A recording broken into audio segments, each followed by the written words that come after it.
The morning sun cast long shadows across the grand courtyard of Buckingham Palace as Thomas Mitchell adjusted his ceremonial uniform for what he believed would be just another ordinary day of duty. At 42 years old, Thomas had served the Royal Guard for nearly 2 decades, his weathered face bearing the quiet dignity of a man who had dedicated his life to protecting the crown. His polished boots clicked against the ancient stone as he took his position at the East Wing entrance.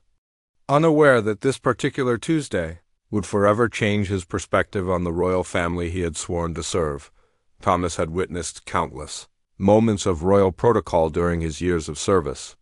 He had stood silently through state dinners, official ceremonies, and private family gatherings, always maintaining the professional distance that his position required. The guards were trained to be invisible observers, present but never participating, watching but never truly seeing into the personal lives of those they protected. It was a role that Thomas had embraced completely, finding honor in his quiet service to the monarchy. The palace buzzed with its usual morning activity, as staff members hurried through the corridors preparing for the day ahead. Thomas could hear the distant sound of footsteps echoing through the marble hallways, the gentle murmur of conversations between housekeeping staff, and the occasional ring of telephones from the administrative offices.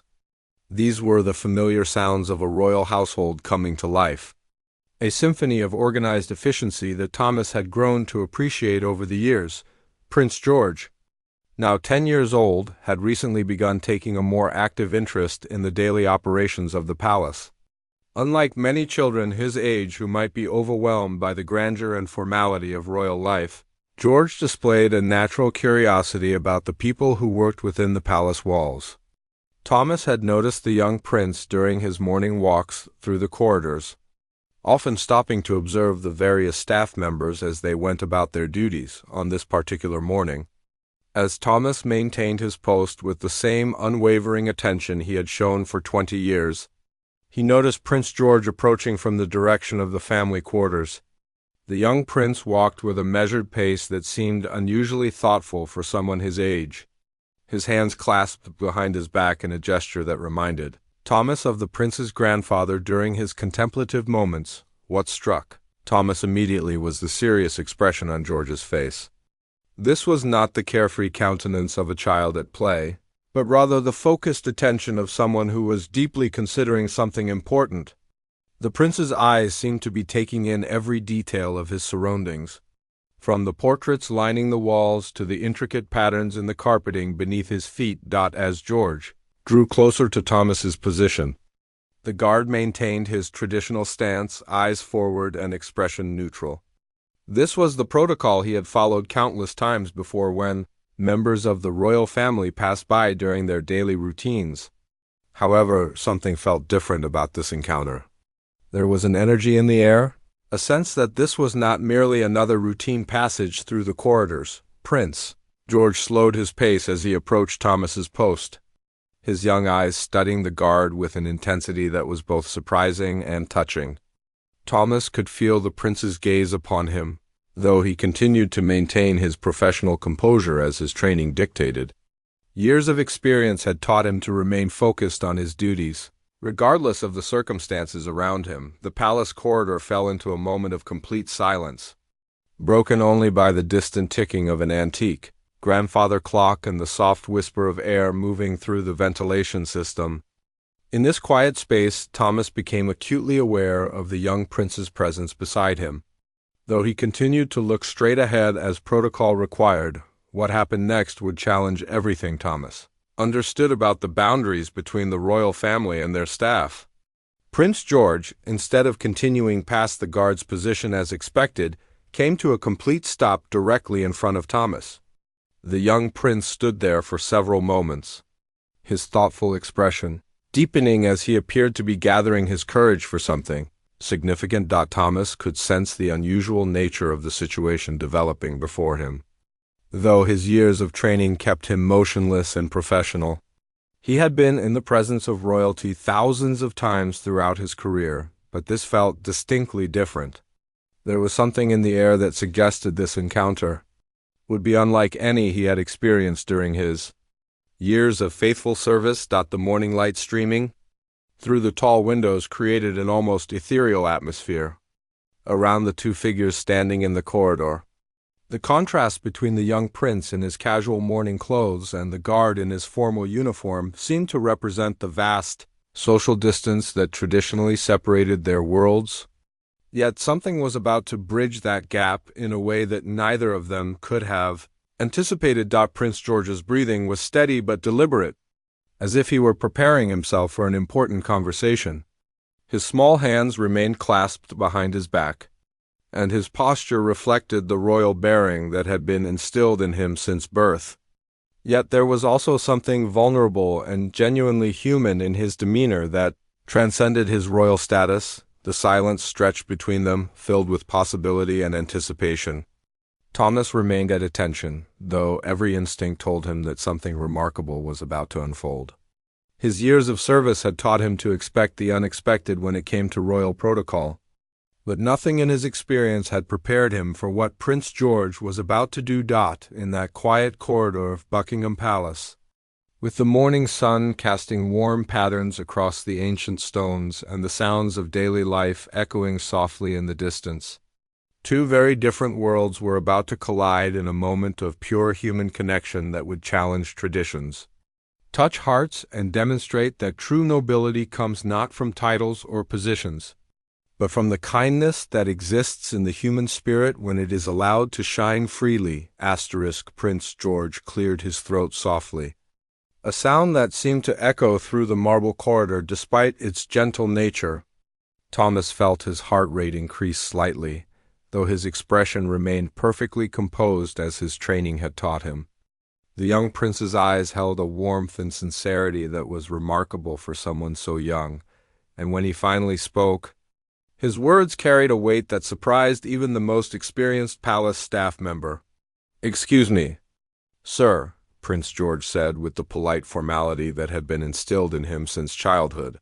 Yet there was something genuinely personal in his tone that went beyond mere royal etiquette. "I hope I'm not disturbing your duties, but I wanted to speak with you about something that has been on my mind for quite some time now." Thomas felt a moment of uncertainty about how to respond. The strict protocols of royal guard service had never prepared him for a direct conversation initiated by a member of the royal family, particularly not one so young. His training told him to remain silent and professional. Yet the sincere nature of the prince's approach suggested that this was no ordinary situation requiring a standard response. "I've been watching you during my morning walks," Prince George continued, his voice gaining confidence as he spoke. "You stand here every day with such dedication and dignity, and I've begun to wonder about your life beyond these palace walls. I know that might seem like an unusual thing for someone in my position to think about, but I find myself curious about the people who dedicate their lives to serving our family." The honesty in the young prince's voice was striking. Thomas had served many members of the royal family throughout his career, and while they had all been courteous and respectful, none had ever expressed such direct interest in his personal life or acknowledged his individual humanity in quite this way. There was something refreshing and deeply moving about George's approach that transcended the usual boundaries of royal protocol. Prince George stepped slightly closer, though he maintained a respectful distance that showed his awareness of appropriate boundaries, even as he sought to bridge the traditional gap between royal family and staff. His young face reflected a maturity that was both touching and impressive, suggesting that despite his privileged upbringing, he possessed a genuine understanding of the value of every person's contribution to the palace community. "I know you're not supposed to talk while on duty," the prince continued with remarkable perceptiveness for his age, "but I wanted you to know that I see you. Not just as a guard performing his duties, but as a person who has chosen to dedicate his life to something he believes in. That means something to me, and I wanted to make sure you knew that your service is truly appreciated." Thomas felt a lump forming in his throat as he listened to these unexpected words from the young prince. Throughout his 20 years of service, he had taken pride in his work and found satisfaction in fulfilling his duties with excellence. but he had never expected such personal recognition from a member of the royal family. The prince's words touched something deep within him that went beyond professional satisfaction. The corridor around them seemed to fade into the background as Prince George continued speaking, his voice carrying a sincerity that was both humbling and inspiring. My grandmother has taught me that the measure of a person's character can be found in how they treat those who serve them, and how they recognize the dignity in every person's work. She's also taught me that true leadership comes from understanding and appreciating the contributions of everyone around us. There was a wisdom in George's words that seemed to come from a place much deeper than his 10 years of life. Thomas realized that he was witnessing something remarkable, a young prince who was already developing the kind of character and perspective that would serve him well in his future role as a leader. The boy's natural empathy and thoughtfulness suggested that the royal family was in good hands with the next generation. Prince George paused for a moment, as if gathering his thoughts for what he wanted to say next. His eyes never wavered from Thomas's face, though the guard continued to maintain his professional posture while listening intently to every word. There was something magnetic about the young prince's presence that commanded attention not through authority or position, but through genuine human connection. I've also been thinking about something else, George continued, his voice taking on a slightly more serious tone. I've noticed that you always stand alone during your shifts, and I wondered if that ever gets lonely. I know that your job requires you to maintain a certain distance from others, but I hope you know that your presence here makes everyone in the palace feel safer and more secure. The thoughtfulness behind these observations was remarkable. Thomas had indeed experienced moments of loneliness during his long shifts, particularly during the quiet hours when the palace settled into its evening routine. The fact that a 10-year-old prince had noticed this and cared enough to acknowledge it spoke volumes about George's character and his developing understanding of human nature. As Prince George spoke, Thomas began to see beyond the royal title to the genuine young person standing before him. This was not just a prince performing a duty or following a script written by palace advisors. This was a child who had made a conscious choice to reach out to someone he recognized as a fellow human, being worthy of respect and acknowledgement. The morning sun had shifted during their conversation, casting new patterns of light across the corridor floor and creating an almost sacred atmosphere around their encounter. Thomas realized that he was experiencing something that would stay with him for the rest of his life. A moment of pure human connection that transcended all social boundaries and demonstrated the power of simple kindness to transform ordinary interactions into something extraordinary. Prince George's next words would prove to be even more surprising and touching than anything he had said so far, revealing a depth of thoughtfulness and compassion that would challenge everything Thomas thought he knew about the relationship between royalty and those who serve them. Prince George reached into his pocket and withdrew a small, carefully folded piece of paper. The gesture was so unexpected that Thomas felt his professional composure waver for just a moment, though he quickly regained his stance while watching the young prince with growing curiosity. The paper appeared to have been folded with great care, suggesting that whatever it contained had been prepared with considerable thought and attention to detail. I wrote something for you, Prince George said simply, his voice carrying a mixture of nervousness and determination that was touching in its authenticity. I know this isn't how things are usually done around here, and I hope I'm not breaking any important rules, but I felt like this was something I needed to do. The sincerity in the prince's voice was unmistakable, and Thomas found himself moved by the obvious effort that had gone into this gesture. In all his years of service, no member of the royal family had ever offered him anything personal, let alone taken the time to write something specifically for him. The significance of the moment was not lost on the experienced guard, who recognized that he was witnessing something truly extraordinary. Prince George held the folded paper between his small hands, his eyes meeting Thomas's gaze directly despite the protocol that typically discouraged such personal interaction. This letter contains some thoughts I've had about courage and service and what it means to dedicate your life to protecting others. I know you can't read it right now while you're on duty, but I hope you'll take a look at it later when you have some private time." The thoughtfulness behind this gesture was remarkable. Not only had the young prince taken the time to write something personal, but he had also demonstrated an understanding of the practical constraints of Thomas's duties by acknowledging that the guard couldn't break protocol to read the letter immediately. This level of consideration was extraordinary coming from someone so young. Thomas felt his heart racing as he contemplated how to respond to this unprecedented situation. His training had covered countless scenarios involving royal protocol, security procedures, and emergency responses, but nothing had prepared him for a moment like this. The genuine kindness emanating from Prince George was so powerful that it seemed to transcend all the usual rules and boundaries that governed palace life. "I've been learning about the history of the Royal Guard," Prince George continued, his voice gaining strength as he spoke. "My tutors have told me about the brave men and women who have served our family throughout the centuries, and I've come to understand that your work involves much more than just standing at attention and following orders.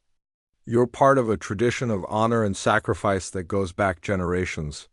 The prince's words demonstrated a level of historical understanding and personal reflection that was impressive for his age. Thomas realized that George had obviously spent considerable time thinking about the role of the Royal Guard and what their service meant to the monarchy and the nation. This wasn't a casual conversation or a momentary impulse, but rather the result of serious contemplation and genuine respect.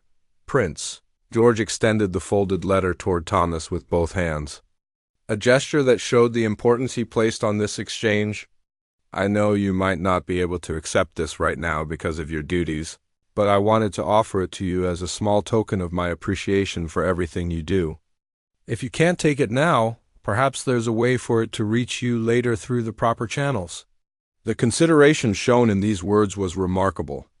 Despite being only 10 years old, Prince George was demonstrating an awareness of protocol and procedure, while still finding a way to express his personal feelings. This balance between respect for tradition and genuine human connection was exactly the kind of leadership quality that would serve him. Well, in his future role, Thomas found himself facing a dilemma that no amount of training had prepared him for. His professional instincts told him to maintain his position and avoid any action that might compromise his duties. Yet the sincerity and kindness of Prince George's gesture made it feel wrong to simply ignore such a heartfelt expression of appreciation. The guard realized he was witnessing a defining moment in the young prince's character development. "I want you to know," Prince George said, his voice becoming softer but no less intense, "that I see the sacrifice you make every day. Standing here for hours, being alert to every potential danger, missing time with your own family to protect mine, these are choices that require real courage and dedication. I may be young, but I'm old enough to recognize true service when I see it." The maturity evident in these words was astounding. Thomas had served under multiple generations of the royal family, and he had never heard such a direct and personal acknowledgement of the sacrifices made by palace staff. Prince George's ability to understand and articulate these concepts at such a young age suggested that he possessed an emotional intelligence and empathy that would make him an exceptional leader. The letter remained extended between them, a symbol of the bridge that Prince George was trying to build between the royal family and those who served them. The simple piece of paper represented something much larger, a recognition of shared humanity that transcended titles, positions, and social conventions. Thomas could see that this moment was as important to the young prince as it was unexpected for himself. As the conversation continued, Thomas began to understand that he was not just receiving a kind gesture from a member of the royal family, but witnessing the emergence of a future king who understood that true leadership comes from recognizing the value and dignity of every person. The implications of this encounter would extend far beyond this single morning, influencing how Thomas viewed his service and his place within the palace community for years to come. The sound of approaching footsteps echoed through the marble corridor, causing both Prince George and Thomas to become aware that their private moment was about to be interrupted. The young prince quickly but carefully folded the letter and slipped it back into his pocket, though his eyes remained focused on Thomas's face with an intensity that conveyed the importance of their conversation continuing despite the interruption. Senior palace administrator appeared around the corner, clipboard in hand and moving with the purposeful stride of someone managing a busy schedule. Upon seeing Prince George in conversation with the guard, the administrator paused, clearly uncertain about whether to interrupt or wait. The complex dynamics of royal protocol created an interesting tension in the corridor. As everyone present understood the unusual nature of the situation, Prince George turned to acknowledge the administrator with the polite courtesy that had been instilled in him since childhood. Yet his manner also conveyed that he was engaged in something important and meaningful. "Good morning, Mrs. Patterson," he said with perfect politeness.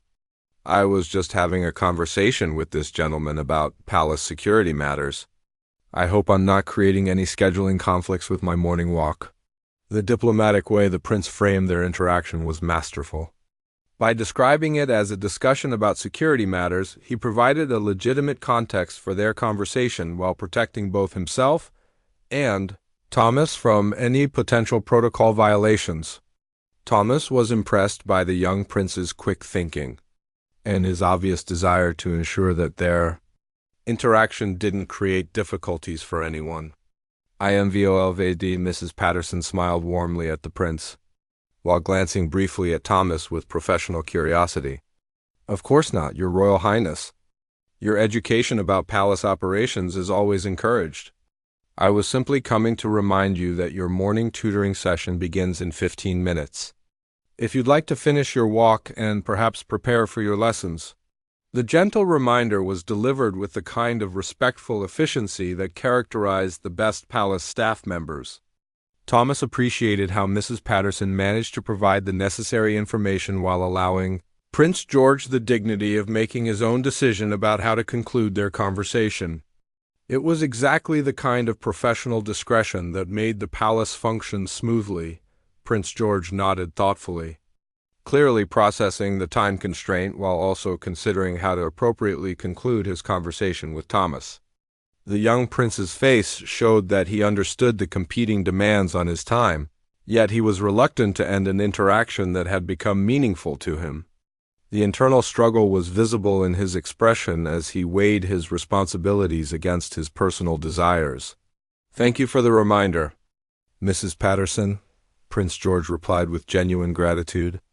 "I do want to be punctual for my lessons, but I also want to finish sharing some thoughts with this gentleman. Would it be possible to have just a few more minutes?" The request was made with such sincere politeness that it would have been difficult for anyone to refuse. Thomas watched as Mrs. Patterson's expression softened at the prince's obvious earnestness. It was clear that she, like everyone else who interacted with Prince George, was touched by his natural courtesy and genuine consideration for others. "Of course, Your Royal Highness," Mrs. Patterson replied with a warm smile.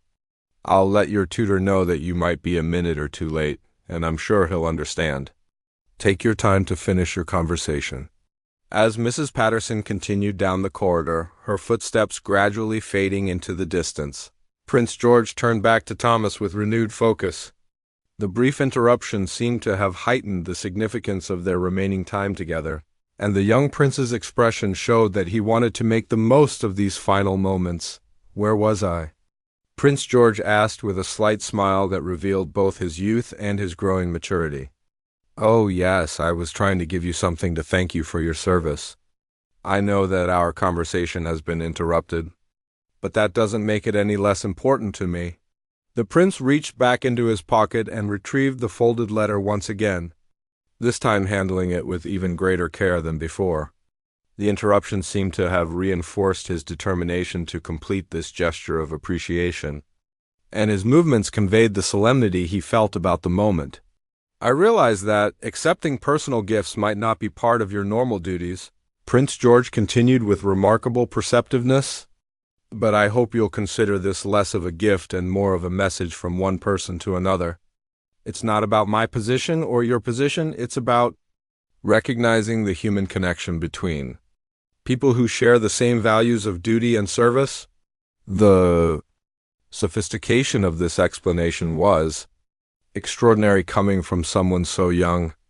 Thomas realized that Prince George was not only offering a personal gesture, but also providing a framework for understanding that gesture that transcended traditional protocol concerns.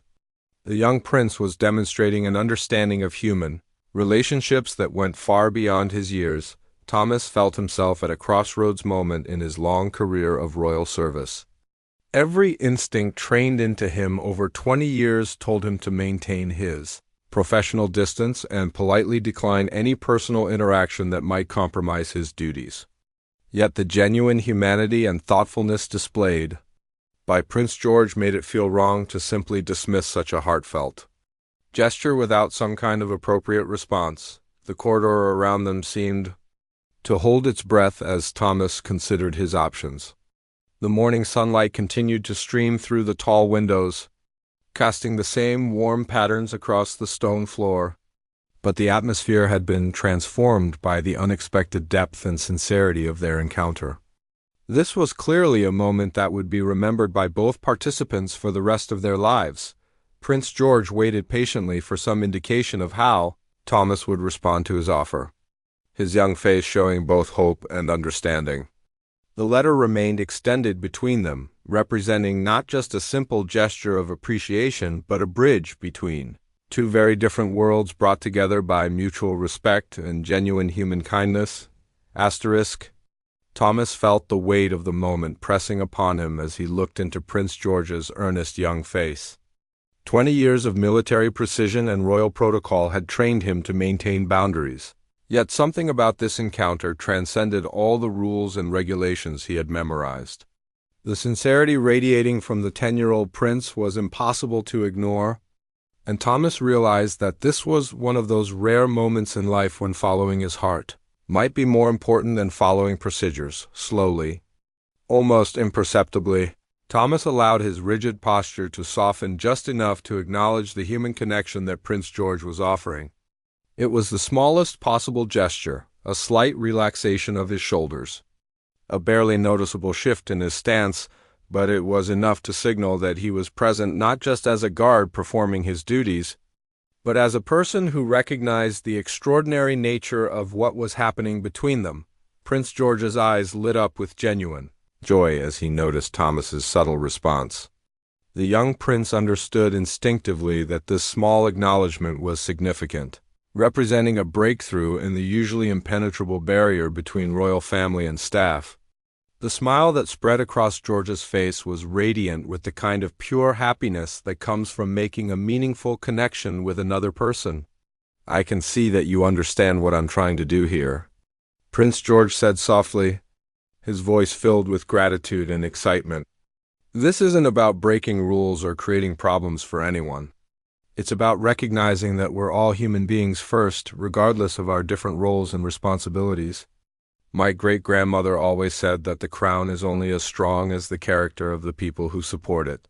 The wisdom embedded in these words was remarkable, particularly coming from someone who would not inherit the throne for many decades.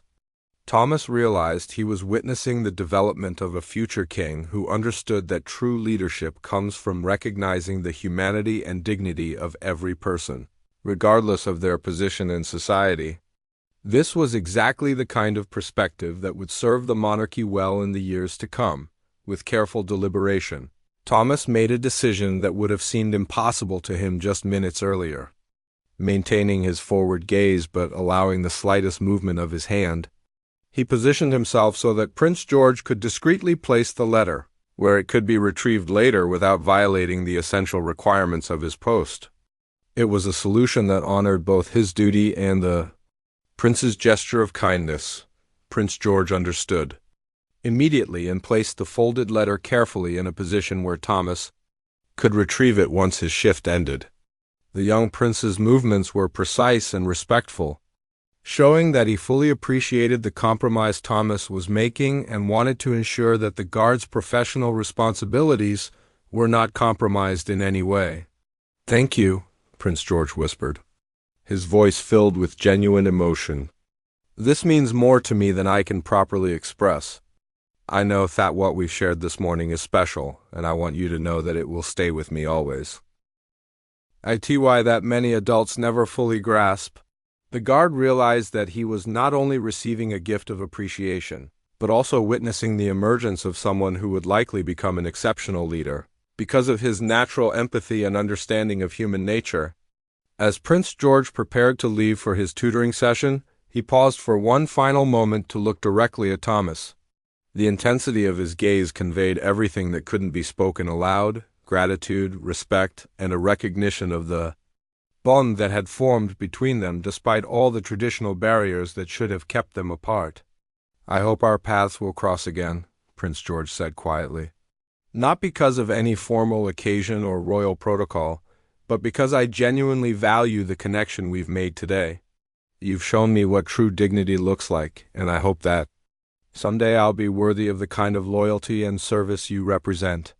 With those words, Prince George turned and walked away, his footsteps echoing through the corridor with the same measured pace he had displayed when approaching.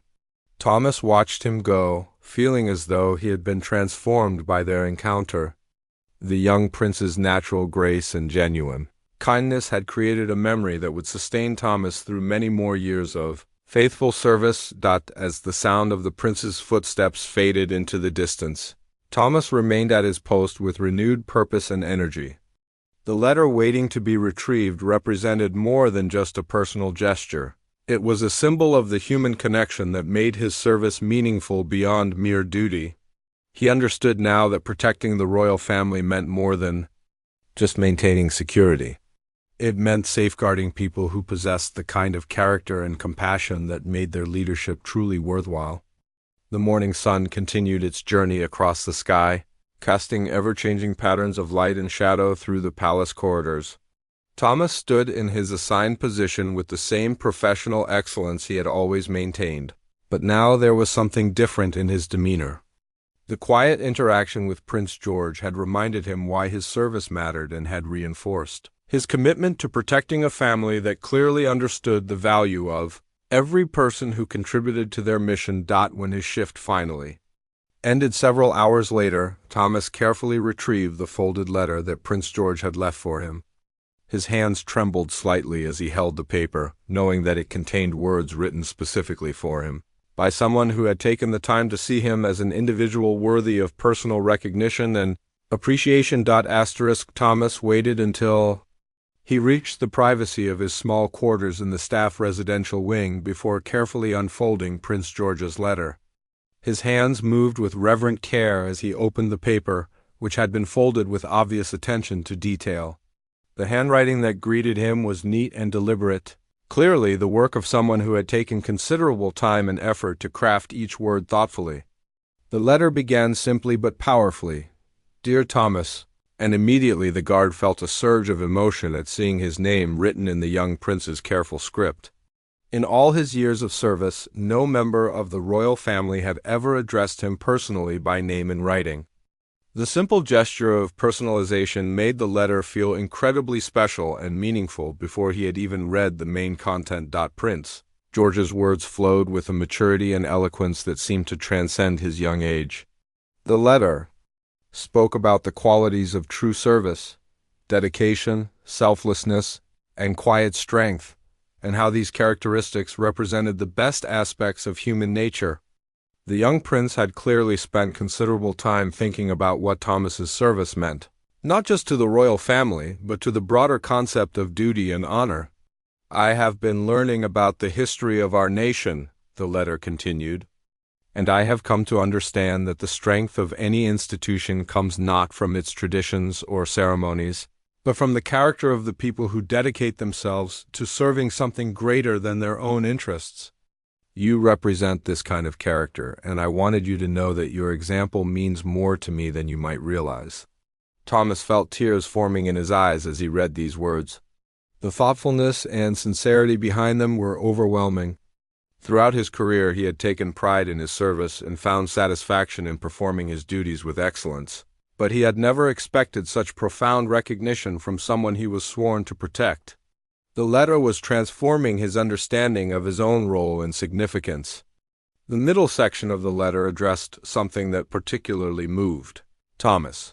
Prince George had written about the sacrifices that palace staff made in their personal lives to maintain their commitment to royal service. The young prince acknowledged the long hours, the time away from family, and the emotional demands of maintaining constant vigilance. This level of awareness and appreciation from someone so young was remarkable. I know that your service requires you to put our family's safety and well-being ahead of your own comfort and convenience, the letter read. This kind of selflessness is a form of heroism that often goes unrecognized because it happens quietly and consistently, without fanfare or public acknowledgement. I want you to know that I see this sacrifice, and I am grateful for it in ways that I am still learning to express. As Thomas continued reading, he discovered that Prince George had also written about his hopes for the future of the monarchy. The young prince expressed his desire to be worthy of the service that people like Thomas provided, and his commitment to leading in a way that honored the dedication of those who had chosen to support the royal family throughout their careers. When I am older and have more responsibilities, the letter continued, I hope I will remember the lessons I am learning now about the importance of recognizing and valuing every person who contributes to our mission. Your dignity and professionalism set an example for me about what true service looks like, and I promise to carry that example with me as I grow and learn. The letter concluded with a passage that would stay with Thomas for the rest of his life. I know that we may not have many opportunities to speak personally in the future, as our different roles and responsibilities will keep us in separate spheres. But I want you to know that this morning's conversation has changed something important in how I understand my place in the world. You have taught me that true nobility comes not from titles or positions, but from how we treat one another as human beings. Thank you for this gift. The signature at the bottom of the letter was simply George, without any royal titles or formal designations.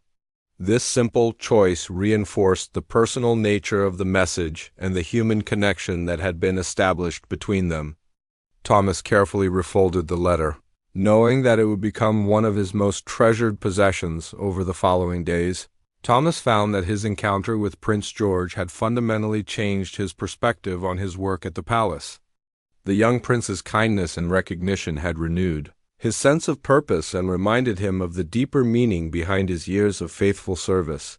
His daily duties felt more significant knowing that they were appreciated and understood by someone who would one day lead the institution he had dedicated his life to protecting. Word of the encounter between Prince George and Thomas began to spread quietly through the palace staff network. While the specific details remained private out of respect for both parties, the general knowledge that the young prince had taken time to personally acknowledge and thank a guard created a ripple effect of positive feeling throughout the entire staff community. Other guards and staff members found themselves looking at Prince George with new appreciation during his daily activities around the palace.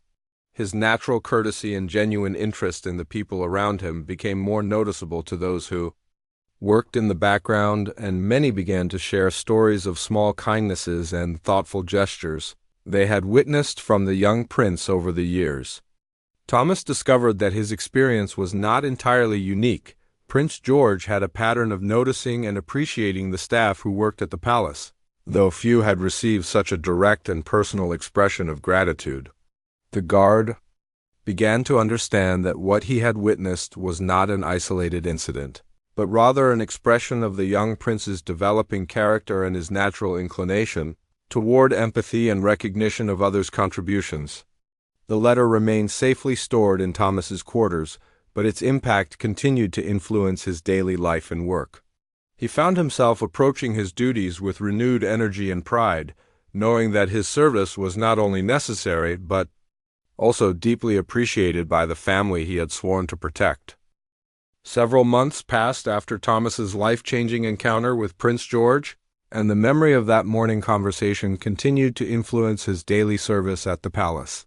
The letter remained carefully preserved in his quarters, and he found himself reading it during quiet moments when he needed to remember why his work mattered so deeply. The young prince's words had become a source of strength and inspiration that carried him through the routine challenges of palace life. During this period, Thomas began to notice subtle changes in how other members of the palace staff approached their duties. Word of Prince George's thoughtfulness had spread naturally through the close-knit community of workers, and many found themselves feeling more valued and appreciated knowing that their contributions were recognized by the future king. The positive atmosphere created by the prince's gesture of kindness had ripple effects that extended far beyond the original encounter. However, life circumstances were about to present Thomas with a difficult decision that would test the depth of the transformation he had experienced. His aging mother, who lived alone several hours away from London, had been experiencing declining health. Her condition had gradually worsened over the past year, and Thomas's siblings, who lived in different parts of the country, had been discussing the need for someone to provide more consistent care and support. The family conversations became more urgent when Thomas's mother suffered a minor fall that left her shaken and uncertain about her ability to continue living independently. His siblings, while caring and concerned, had their own family responsibilities and careers that made it difficult for them to relocate or provide the daily assistance their mother needed. As the eldest son and the only one with some financial flexibility due to his years of steady service, Thomas found himself facing the possibility of leaving his position at the palace to care for his mother. The decision tormented him for weeks. His service to the royal family had been the defining commitment of his adult life, and the thought of ending his career felt like abandoning not just a job, but a calling that had given his life meaning and purpose. Yet his mother had sacrificed greatly to raise him and his siblings after their father's death when Thomas was young, and he felt a deep moral obligation to ensure she received the care and support she deserved in her final years. Thomas consulted with his supervisors about the possibility of extended leave or a transfer to a position that might allow him to work while caring for his mother, but the specialized nature of Royal Guard service and the security requirements made such arrangements impossible. The choice was clear: remain in his position at the palace or leave to provide the care his mother needed. After many sleepless nights of consideration, Thomas made the difficult decision to submit his resignation from the Royal Guard. The process was emotionally wrenching, as it meant leaving behind 2 decades of service and walking away from colleagues who had become like family to him. However, the values of duty and service that had been reinforced by his encounter with Prince George actually helped guide him toward this choice, as he realized that true service sometimes requires sacrificing personal preferences for the greater good of those who depend on us. When word of Thomas's planned departure reached Prince George, the young prince requested a private meeting through the appropriate palace channels. The request was unusual but not unprecedented, and arrangements were made for a brief conversation in one of the palace's smaller reception rooms. Thomas was both honored and nervous about this second encounter with the prince who had already made such a profound impact on his life. Prince George entered the meeting room with the same thoughtful demeanor that had characterized their first encounter months earlier. Now several months older, the young prince carried himself with increased confidence, while maintaining the natural empathy that had made their original conversation so meaningful. His face showed genuine concern as he approached Thomas with a warm but respectful greeting. "I heard about your decision to leave the palace to care for your mother," Prince George began without ceremony, his direct approach reflecting his growing maturity. "I wanted to speak with you personally because I think what you're doing represents exactly the kind of character and principles that make someone truly worthy of respect. Your choice shows the same dedication to service that you've demonstrated here, just directed toward a different but equally important responsibility." Thomas felt overwhelmed by the prince's understanding and support. He had worried that his departure might be seen as abandoning his duty or failing to maintain his commitment to royal service. Instead, Prince George's perspective reframed his decision as an extension of the same values that had made him an excellent guard. This validation from someone he had come to respect deeply meant more than any formal commendation or recognition ceremony could have provided. The conversation that followed was brief but profound. Prince George expressed his gratitude for Thomas's years of faithful service and his understanding of the difficult circumstances that necessitated his departure. The young prince also shared his belief that Thomas's example of putting family responsibility ahead of personal comfort demonstrated the kind of moral courage that the monarchy should honor and support. As their meeting concluded, Prince George made one final gesture that would ensure Thomas's departure from palace service became legendary among the staff community. The young prince personally escorted Thomas to the main entrance of the palace, walking beside him through the corridors where the guard had spent so many years maintaining his vigilant watch. This unprecedented honor, a member of the royal family personally seeing off a departing staff member, was witnessed by numerous other palace employees and quickly became the subject of respectful admiration throughout the staff community. At the entrance, Prince George offered his hand to Thomas in a gesture of respect and equality that transcended all traditional protocols. "Thank you for your service to our family," he said clearly, ensuring that others could hear his words of appreciation. "Your example of duty, honor, and putting others first has taught me important lessons about what true leadership looks like. I hope your mother recovers well, and I hope you know that your contributions to this palace will be remembered with genuine gratitude." Thomas left Buckingham Palace that day with his head held high and his heart full of appreciation for the extraordinary young prince who had twice transformed difficult moments into experiences of profound human connection. The story of Prince George's recognition and respect for a departing guard spread throughout the palace community and beyond, becoming a testament to the character of a future king who understood that true nobility comes from recognizing and honoring the dignity of every person who serves with dedication and integrity.